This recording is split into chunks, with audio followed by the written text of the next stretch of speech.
Está escrito assim: ainda que eu falasse a língua dos homens e dos anjos, se eu não tiver amor, serei como o sino que ressoa ou como o prato que retine. Ainda que eu tenha o dom da profecia e saiba todos os mistérios e todo o conhecimento, e tenha uma fé capaz de mover montanhas, se não tiver amor, nada serei. Ainda que eu dê aos pobres tudo o que possuo e entregue o meu corpo para ser queimado, se não tiver amor, nada disso me valerá. O amor é paciente, o amor é bondoso, não inveja, não se vangloria, não se orgulha, não maltrata, não procura os seus interesses, não se ira facilmente, não guarda rancor. O amor não se alegra com a injustiça, mas folga com a verdade. Tudo sofre, tudo crê, tudo espera, tudo suporta. O amor nunca perece, mas as profecias desaparecerão, as línguas cessarão, o conhecimento passará, pois em parte conhecemos e em parte profetizamos. Quando, porém, vier o que é perfeito, o que é imperfeito desaparecerá. Quando eu era menino, falava como menino, pensava como menino e raciocinava como menino. Quando me tornei homem, deixei para trás as coisas de menino. Agora, pois, vemos apenas um reflexo obscuro, como em um espelho, mas então veremos face a face. Agora conheço em parte, então conhecerei plenamente, da mesma forma como sou plenamente conhecido. Assim, pois, permanece essas três coisas: a fé, a esperança e o amor. Mas o maior deles, porém, é o amor.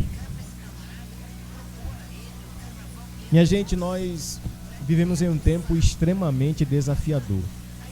E falarmos de amor para esse tempo se constitui em um desafio ainda maior, uma vez que nós vivemos a era das polarizações. É praticamente impossível se obter um diálogo entre pensamentos divergentes. Em outras palavras, quem pensa diferente hoje não tem optado pela comunicação, porque, sobretudo, tem faltado amor. E quando a gente olha para a nossa sociedade como um todo, polarizada, dividida, subjugada por aquilo que acredita, dentro da sua bolha e da sua realidade, amar o próximo se constitui em um desafio extremamente atual. Agora veja, a lógica resumida do Evangelho está exatamente no amor, o amor a Deus e o amor ao próximo. Vale a observação de que nós temos um entendimento quanto ao amor que nos foi apresentado talvez pela mídia, talvez pelos romances de novela, talvez pelos filmes de Hollywood. Porém, a Bíblia vem em uma contramão ou em uma contracultura e apresenta um tipo de amor que ele se estabelece nas relações em um nível extremamente racional e pouco emocional. E veja, quando a gente entende o que é amor, nós descobrimos biblicamente algumas chaves para um tempo de relações tóxicas. Quando a gente biblicamente descobre o que é amor, nós, por exemplo, vamos entender que amar não é precisar, é preferir. Então, quem diz que te ama quando precisa e não quando lhe prefere, na verdade não te ama. Ele tem uma relação abusiva a despeito de quem você é. Outro ponto que vale a nossa observação é que o amor, ele não só exige, mas sobretudo o amor está disposto a ofertar. Olhe para cá, irmãos. O amor não só exige, mas sobretudo o amor está disposto a ofertar. A tônica do amor se resume na oferta. A Bíblia diz que Deus ofertou porque amou. O que é que está escrito em João 3,16? Deus amou o mundo e o resultado, oferta. Ele deu o seu Filho unigênito. Então o amor, ele sobretudo oferta e não apenas exige. Uma outra observação é que o amor, ele se estabelece dentro de limites relacionais. E pastor, porque todas essas considerações, é porque é sobre isso que Paulo está falando em 1 Coríntios 13. Um tipo de amor que não é baseado nas idealizações românticas, mas um amor que pisa os dois pés no chão da realidade e ama o próximo a partir do que a Bíblia coloca e não do que a gente idealiza sobre amor. E veja, eu quero convidar você para um tempo interessante de definição a partir do que Paulo coloca como amor. E veja só, talvez na sua tradução da sua Bíblia aí não esteja escrito a palavra amor, mas talvez esteja escrita a palavra caridade, né? E essa palavra, a palavra caridade, no texto grego, ela tem a mesma raiz da palavra graça, que é caris. Olha que interessante, amor e graça têm a mesma raiz. E isso nos implica dizer que um tipo de amor que se baseia no mérito não é amor. Amor, sobretudo, é um ato de graça. Quando eu amo alguém, eu estou ofertando a esse alguém aquilo que ele não pode me pagar. Então, aquele amor que é baseado na troca, naquilo que o outro pode me dar, não é amor. Na verdade, essa relação, ela não tem nada a ver com amor, mas pelo contrário, ela tem a ver com uma negociata, um tipo de toma lá da cá. Veja, o amor que a Bíblia nos apresenta é um amor que eu não te amo pelo que você faz, mas eu te amo pelo que você é. Eu não te amo pelo que você produz, eu te amo por aquilo que você de fato é e não por coisas outras que você possa fazer. Esse tipo de relação descartável, esse tipo de relação que eu só te amo enquanto você me dá, não é o amor que a Bíblia está colocando. É por isso que ela qualifica amor como caridade, ou seja, graça. E o que é caridade nas nossas definições? Caridade é o amor em exercício. Quando é que eu sou caridoso? É quando eu saio da minha realidade e invado a realidade do outro para ajudá-lo. Então esse é o amor que a Bíblia qualifica. O amor que não é só com palavras, mas é um amor que se estabelece com ações práticas. Isso é a caridade. Aí Paulo vai nos dizer que nessa pedagogia do amor, ele estabelece algumas realidades do que não é e do que de fato é amor. Veja que primeiro Paulo não fala sobre o que é amor, mas primeiro ele fala sobre o que não é amor. E dentro do que ele vai colocar no campo do sofisma, ou seja, daquilo que parece, mas não é, ele começa a lógica dizendo o seguinte, ainda que, e essa expressão, ainda que, ela sempre vai ser colocada no texto bíblico. E é a partir disso que se estabelece essa lógica do que Paulo está falando. Ainda que. É como se Paulo colocasse uma possibilidade do que é amor, mas do que não parece ser. E o resultado é que ele vai dizer o seguinte, ainda que eu ame, ou ainda que eu faça, mas se eu fizer sem amor, nada disso me adiantará. O que é que Paulo está dizendo? É que eu posso ser um nada que produz. Como assim, pastor? Como é que eu posso ser um nada que produz? Simples, porque ele está falando o seguinte, eu posso falar em línguas, eu posso conhecer a língua dos homens e dos anjos, eu posso entregar o meu corpo para ser queimado, eu posso entregar a minha oferta viva, mas se eu não faço nada disso com amor, então eu sou um nada. Que ele vai dizer, ainda que eu falasse a língua dos homens e dos anjos, se eu não tiver amor, nada disso me adiantaria. Ou seja, eu até faço, mas eu faço com a motivação errada. Eu até produzo, mas não estou produzindo por amor. Eu estou produzindo com outras intenções. Então, irmãos, olha que coisa séria. Nós corremos um sério risco de fazer algo para Deus da maneira errada, porque a nossa motivação não é a correta. Se eu faço sem amor, é melhor que eu não faça. Por quê, pastor? Porque olha o que o texto está dizendo. Você pode fazer muito e amar pouco. E se você faz muito e não ama nada, não adianta nada o que você faz. Porque para Deus não vale o que eu faço. Para Deus vale o que eu sou. Então eu posso ser um nada que produz, porque eu faço muito, mas não tenho amor. E a gente vive esse estranho tempo de gente que tem muita atividade, vive na igreja, é ativismo religioso a todo tempo, mas faz o que faz sem amor. Está lá por estar, está lá por causa da escala do mês, mas não está lá porque ama o que faz. E se você está aqui sem amar, é complicado. Paulo vai dizer que você é um nada que produz. Aí Paulo vai ampliando o campo do amor dentro da sua possibilidade. Ele vai dizer o seguinte, ainda que eu fale ou que eu falasse a língua dos homens e dos anjos. Veja que interessante. Paulo está falando aqui que existe ou existia entre os coríntios um tipo de crença entre eles que eles eram seres quase angelicais. Pessoas que se achavam espirituais demais a ponto de falarem um idioma angelical. Só que no final do texto, Paulo vai dizer que eles eram meninos.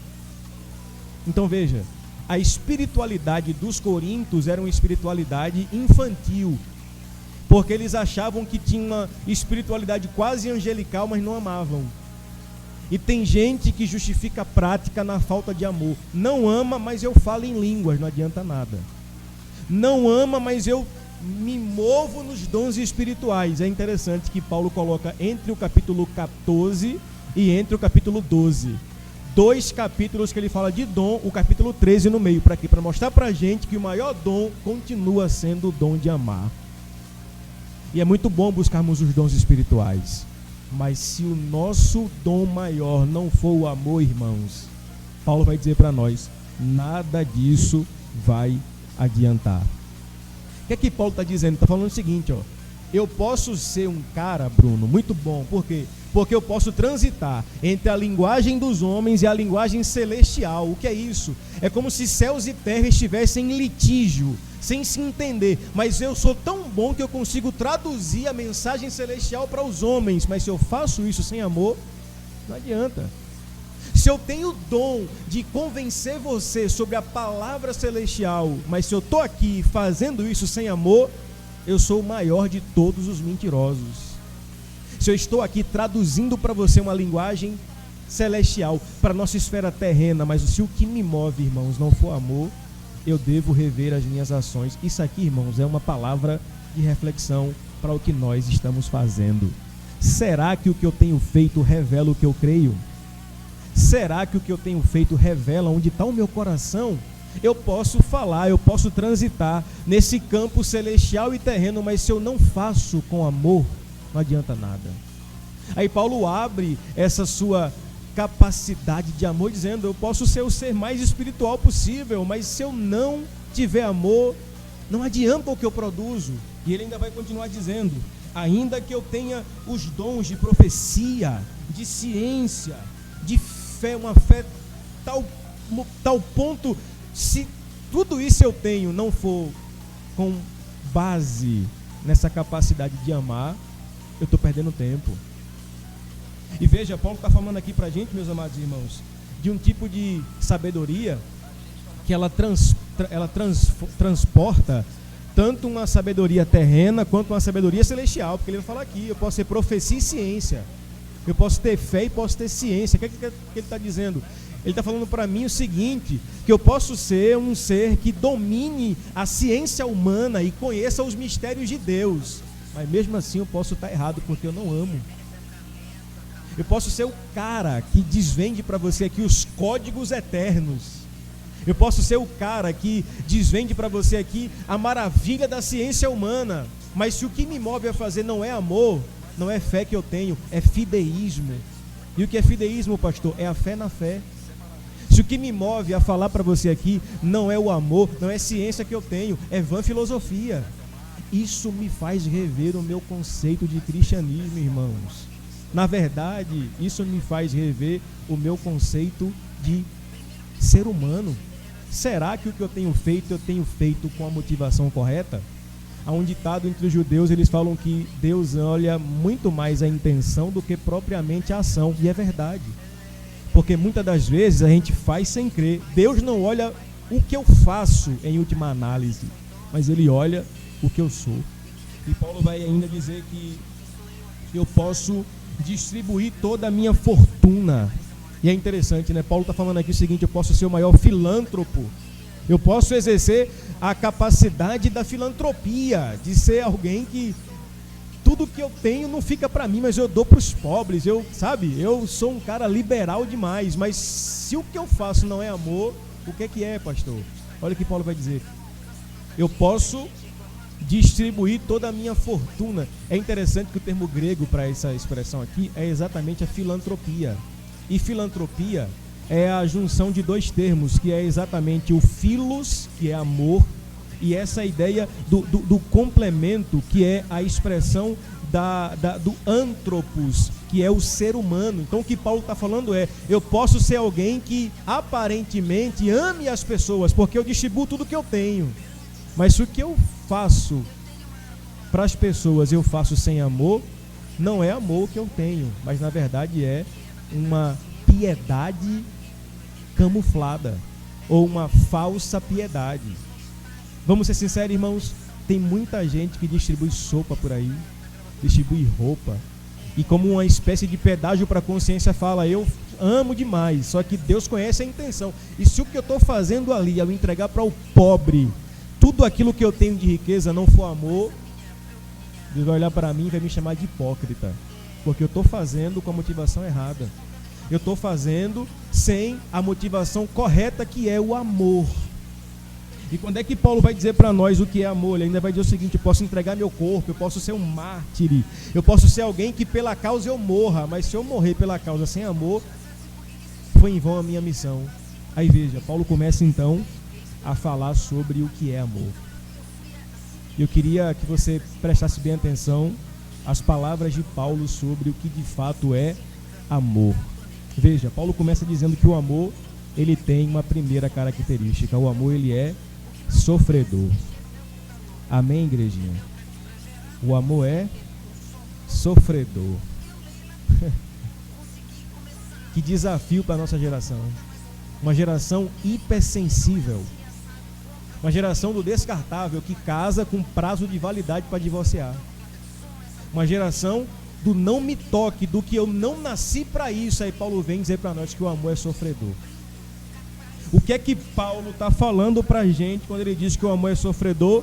Ele está falando para a gente o que o cantor sertanejo dizia, que sinônimo de amar é sofrer. E o que é que Paulo está nos revelando com a ideia de que o amor é sofredor? É muito simples. É que se eu amo de verdade, o meu amor, ele é capaz de suportar a dor por esse amor.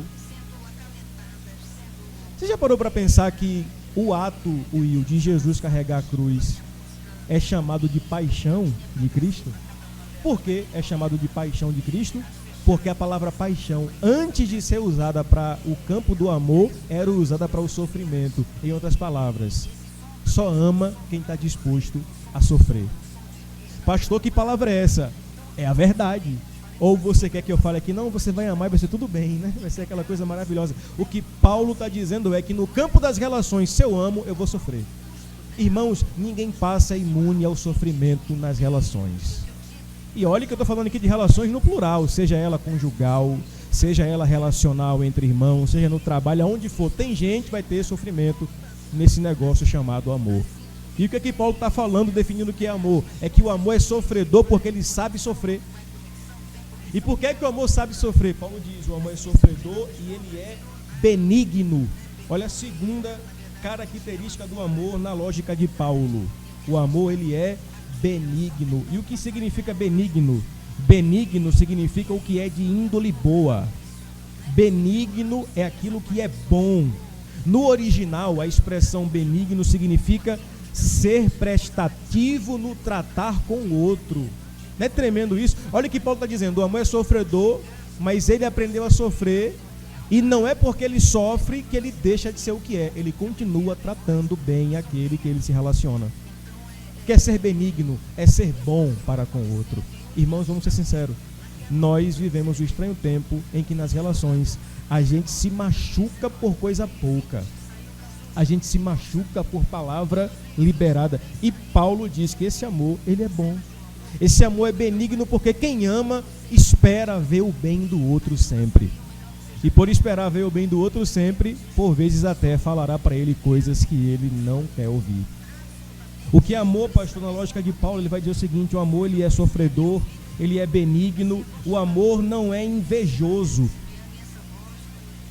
E a inveja, irmãos, a inveja, em definição, é interessante, porque a inveja é o desgosto pela felicidade alheia. Quem aqui já foi alvo de inveja? Né? A gente sabe como é que é essa coisa.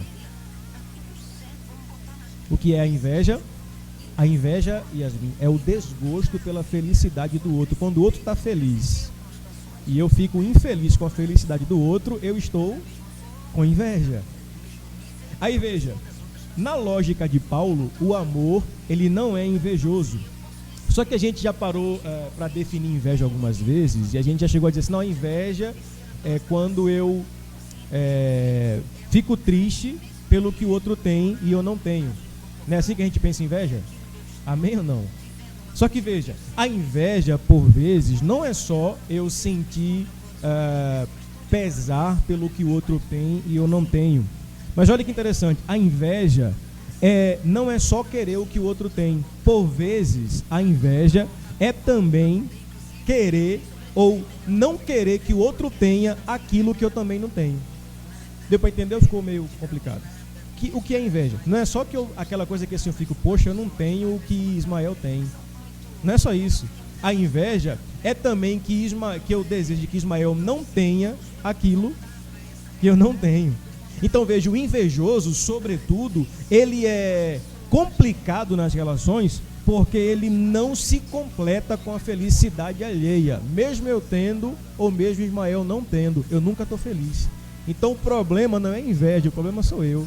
O problema não é o outro ou o que o outro tem. O problema é que eu não sou feliz comigo mesmo. E por não ser feliz comigo mesmo, o que me resta é invejar o que o outro tem. Qual foi a causa que fez ou que fizeram os irmãos de José lançarem José na cova? A inveja. José tinha o que os irmãos não tinham, ao tempo que os irmãos tinham o que José não tinha. O que é que os irmãos tinham que José não tinham? Eles tinham o prestígio do pai por serem mais velhos. E o problema está em quem? O problema está em quem não se completa com aquilo que tem. Quando é que eu invejo o outro? É quando eu não sou feliz comigo mesmo. E Paulo é tremendo nas suas definições, porque ele ainda vai dizer o seguinte: o amor não trata com leviandade. E o que é ser leviano? Já viu aquela coisa que você está discutindo com alguém e fala, você está sendo leviano. O que é ser leviano? Ser leviano, irmãos, é ser insensato. O leviano, ele possui por característica ausência de sinceridade em suas palavras. Quando é que alguém é leviano? É quando ele não trata com a verdade por não ser sincero. E é interessante, veja que interessante, a palavra sinceridade, ela era usada na Roma Antiga, quando os vasos de cera se quebravam. Eles inventaram uma espécie de cera para colar o vaso que se quebrou e que ele ficasse a ponto de quem olhasse não percebesse que ele foi remendado. Aquela cola era chamada de sincera, ou seja, sinceridade é uma coisa sem cera, sem máscara. E a gente precisa nesse tempo, sobretudo, sermos sinceros. Sinceridade foi uma das características que Deus olhou e viu em Jó. Deus olhou para o diabo e perguntou: observaste meu servo Jó, homem íntegro, fiel, sincero e que se desvia do mal.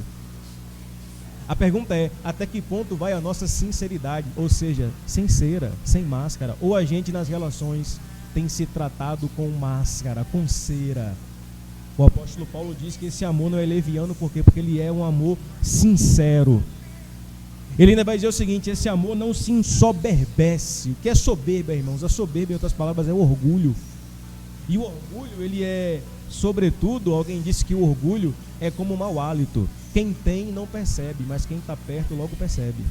O orgulhoso é assim, ele nem percebe que é orgulhoso, né?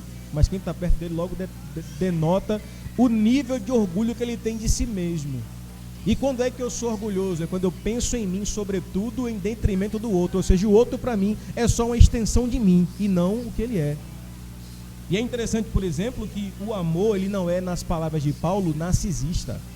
Ou seja, ele não ama o outro pensando nele, mas ele ama o outro pelo que o outro é. E aí Paulo vai dizer, em outras palavras, que esse orgulho, ele é característico natural do narcisista. C.S. Lewis, por exemplo, fala que o orgulho, ele é o vazio do nada. Ele aparenta ser, mas não é. E se a gente olhar para o Evangelho, irmãos, o Evangelho de Jesus é um convite a rompermos com o nosso orgulho. Só seremos assertivos no amor quando desvencilharmos dos nossos orgulhos. Porque Jesus disse assim, ó: aquele que quiser vir após mim, tome a sua cruz e negue-se a si mesmo. Sabe o que é negar a si mesmo? É dizer não para o orgulho. Irmão, vamos ser sinceros, nós somos orgulhosos por natureza. Eu não, pastor. Meu irmão, você vem de Adão, e Adão gritou o grito de independência de Deus e nos fez orgulhosos, amantes de nós mesmos. João Calvino disse que o coração do homem é uma fábrica de ídolos, e o maior ídolo do homem é ele mesmo, é o nosso orgulho. É essa coisa que a gente tem de ser aplaudido, de ser reconhecido. É esse pavão que se abraça em nós e a todo tempo quer ser reconhecido. Se eu não abrir mão do meu orgulho, irmãos, eu serei uma tragédia nas relações. Paulo disse que o amor, ele não é soberbo. Por quê? Porque ele aprendeu a se desvencilhar de si mesmo. Ele ainda vai dizer que o amor não se porta com indecência.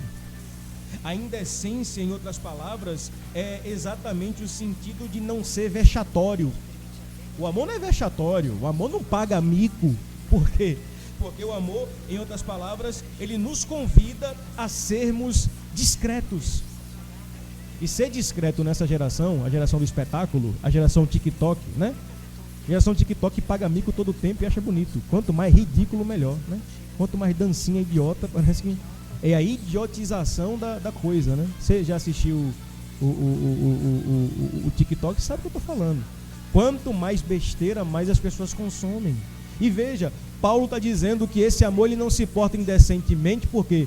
Porque ele é discreto. Ele não quer chamar atenção. Ele não quer ser o centro das atenções. Ele só quer amar. Quando é que a gente deixa de amar? Quando a gente quer tirar do centro o amor e trazer o nosso eu para o centro daquilo que deve ser o amor. Paulo vai concluir dizendo que o amor, ele não busca os seus próprios interesses. Não é interessante isso, irmãos? O amor não busca os seus próprios interesses. E geralmente nas relações a gente simplesmente busca o nosso próprio interesse. Quem nunca ouviu a frase assim, eu casei para ser feliz? Só que segundo a lógica de Paulo, eu não caso para ser feliz. Eu caso para fazer alguém feliz. Porque eu não busco o meu próprio interesse, mas eu busco o interesse alheio. Pastor, que palavra é essa? Bem-vindo ao Evangelho. Um Evangelho que não busca o interesse próprio, mas busca o interesse alheio. Não busca as suas próprias glórias, mas busca a satisfação do outro. Isso é amor. E esse amor que não busca os seus próprios interesses, ele vai mostrar para mim que é possível que eu te ame, porque aqui dentro ainda cabe espaço para você. O problema é que por vezes eu estou tão cheio de mim que aqui dentro não cabe você.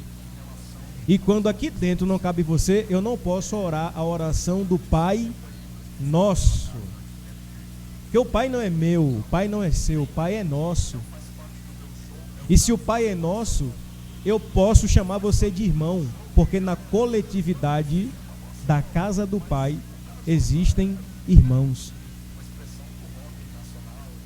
E quando é que eu não posso orar a oração do Pai Nosso?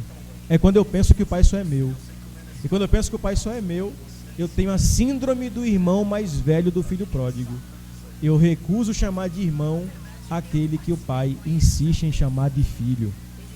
Então veja, esse amor que não busca os seus próprios interesses é um amor que ele deixou de lado o narcisismo contemporâneo. É esse apego à sua própria imagem. Quem foi Narciso? Um cara que se olhou no reflexo da água e se apaixonou por ele mesmo. É aquele cara que ele pensa assim, tudo é belo a partir de mim. E tudo que está fora de mim não pode ser chamado de belo. Esse narcisismo contemporâneo é terrível, porque ele atrapalha a proposta das relações, porque o narcisista ele deseja ser o centro de tudo. E tudo deve girar em torno dele, convergir nele. E o narcisista ele canta aquele versículo dizendo, para mim, através de mim e para mim são todas as coisas. E a proposta do Evangelho é sempre o outro e não esse eu. E por fim o narcisismo contemporâneo, ele vai olhar para o outro como uma extensão de si mesmo, ou seja, eu acabo olhando para você preocupado com o que eu posso tirar de você. Aí Paulo vem para dizer para a gente que o amor, esse amor, ele não busca os seus próprios interesses. Irmãos, a palavra de hoje é para que a gente saia daqui entendendo o que é amor. Amor não é quando eu olho para a Thaís e nasce aqui dois coraçõezinhos. Não é isso, não é amor não, irmão. Amor, sobretudo, na lógica de Paulo, é uma decisão. Eu acordo e decido amar minha esposa. Por quê? Porque o amor é sofredor, é benigno, Ele é tudo isso aqui. E se eu não decidir, eu não amo. Se eu romantizar, eu vou buscar o meu próprio interesse. Mas se eu amar na lógica bíblica, o amor torna-se o maior de todos os sentimentos, a chave para as relações. Paulo conclui dizendo que esse amor, ele não se irrita. Amém, irritado? O amor, ele não se irrita. Não é que Paulo está falando que o amor nunca se irrita, mas é aquela coisa tipo assim, tem gente que tem mais disponibilidade de se irritar do que perdoar, sim ou não? Ele se irrita fácil e perdoa com dificuldade. Paulo fala, tá errado. No amor, você tem que estar mais disposto a perdoar do que se irritar. Se irritar é normal, o problema não é se irritar. A Bíblia diz, ireis, sim ou não? Mas não pequeis. Quando é que eu peco na ira? É quando eu deixo de canalizar a ira na pessoa certa. E quem é a pessoa certa? Deus. Eu posso me irar? Posso, mas eu não posso levar para a pessoa a minha ira. Eu tenho que levar para Deus a minha ira. É por isso que Davi, no Salmo 139, ele vai fazer a mais bela oração, dizendo, Senhor, tu me sondas, me conheces, sabe meu deitar, meu levar, aquela canção lá de João Manô, linda. Mas no final da oração, Davi fala assim, Senhor, odeio o meu inimigo, tenho vontade de matá-lo. Ó, Davi, na adoração ele lança a fúria, a ira. O que é que Davi está dizendo? Senhor, se o Senhor me sonda, o Senhor vai mostrar para mim quem eu sou. E eu sou isso aqui, eu sou irado. Eu tenho vontade de matar meu inimigo, mas olha o que Davi está dizendo. Eu lanço a minha ira, não no inimigo, mas eu lanço a minha ira no Senhor. O nosso grande erro, irmãos, é que a gente sempre cai no ponto da ira por projetar a nossa ira em quem mais a gente ama. E já parou para pensar que nós magoamos quem amamos quando a máscara a máscara, ela tira de nós a máscara. A ira, ela tira de nós a máscara. E quando a gente se ira, a gente revela quem de fato a gente é. Paulo diz que esse amor não suspeita mal, mas folga com a verdade. Tudo sofre, tudo crê, tudo espera e tudo suporta. Esse amor tudo sofre porque ele aprendeu a amar e amar e sofrer. Esse amor tudo crê porque ele crê sempre na melhora. Ele crê sempre que a coisa vai melhorar. Amém, irmãos? A coisa sempre tem uma perspectiva de melhorar. E por fim, esse amor tudo suporta. E alguém fala assim, tá vendo aí? O amor tudo suporta, então aceite. Não. Suportar tudo não é aceitar tudo. Aceitar tudo não é amor, é conivência. O que é suportar tudo, pastor? Olha que interessante, a palavra suportar significa dar suporte. Que você saia hoje daqui, irmão, com esse pensamento. Deus te chamou para dar suporte a alguém, para ser o escoro de alguém. Alguém que porventura pode estar caindo, Deus quer usar você para suportar essa pessoa. Por fim, meus queridos, o apóstolo Paulo vai dizer que quando eu era menino, eu falava como menino, eu me comportava como menino, mas agora que eu sou homem, eu deixei as coisas de menino. O que é que Paulo está dizendo? Em outras palavras, é que não há problema em ter sido menino na fé. Todos nós aqui, um dia, já passamos pelas experiências da infantilidade espiritual. O problema não é ter sido menino, é permanecer menino. E tem gente que eu conheço que há 10 anos atrás cria do mesmo jeito, pregava do mesmo jeito que ainda faz hoje. Não conseguiu evoluir na fé, não conseguiu encontrar uma teologia saudável e prefere continuar nas coisas de menino. E Paulo está falando para nós o seguinte, é que é possível que um dia a gente tenha sido menino. E o problema não é ter sido menino, é permanecer menino. O que Paulo está falando para a gente? É que no Senhor existe sempre uma perspectiva de amadurecimento. E só quando nós somos maduros na fé é que nós seremos assertivos na relação. Que essa palavra, irmãos, alcance o nosso ser, para que a gente faça de 2022 o ano do voluntariado. Esse voluntariado só pode começar com a ideia do amor. O amor que sabe sofrer, que não se importa com indecência, que não busca os seus próprios interesses, que tudo suporta, que dá suporte a alguém e que deixa de lado as coisas de menino. No último versículo, Paulo fala: Permanece, pois, três coisas: a fé, a esperança e o amor. A fé diz: é possível. A esperança diz: aguarde. E o amor diz: aguente, suporte. Fé, esperança e amor. O que resta para o cristão? Essas três coisas: fé, esperança e amor. Mas a maior delas é o amor. É como se Paulo concluísse dizendo: o que dá sentido à nossa vida cristã, em resumo, é o fato de nós amarmos. Pastor, e por que é que a gente ama? Porque o apóstolo João disse que nós o amamos porque ele nos amou primeiro. Você foi alvo desse amor, meu irmão. Como resultado desse amor, nós devemos amar uns aos outros. Então o caminho do voluntariado começa pelo caminho do amor. Amar. E amar, sobretudo, é um desafio. Vamos orar? Fique de pé.